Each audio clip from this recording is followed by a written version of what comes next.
বিশ্বৰ সবতকৈ সৰু এটা উদ্যান এই উদ্যানলৈ যাব পাৰে কেৱল এজন লোক গঢ়িলে বিশ্ব ৰেকৰ্ড জাপানে পুনৰবাৰ নিজৰ অনন্য আৱিষ্কাৰেৰে বিশ্বক আচৰিত কৰি তুলিছে এইবাৰ বাতৰি শিৰোনাম দখল কৰিছে জাপানৰ এখন অতি সৰু উদ্যানে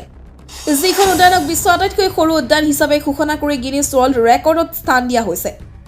এটা সময়ত কেৱল এজন লোকে যাব পৰা এই উদ্যানখনৰ বিষয়ে গিনিছ ৱৰ্ল্ড ৰেকৰ্ডছে নিজৰ ইউটিউব চেনেলত ভিডিঅ' আপলোড কৰিছে বিশ্বৰ আটাইতকৈ সৰু উদ্যানখনৰ আকাৰ মাত্ৰ 0.24 বৰ্গমিটাৰ যিখন জাপানত অৱস্থিত জাপানৰ টকিঅ' চহৰত অৱস্থিত এই উদ্যানখনৰ আকাৰ মাত্ৰ কেই চেণ্টিমিটাৰ মান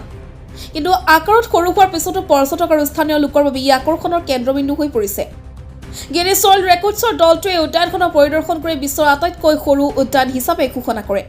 এই উদ্যানখনৰ এলেকা ইমানেই সৰু যে ইয়াত মাত্ৰ এজোপা সৰু গছ আৰু কিছু ঘাঁহ আছে লগতে এজন লোকে বহিব পৰা এক আসন ইয়াৰ পূৰ্বে এই অভিলেখ আমেৰিকাৰ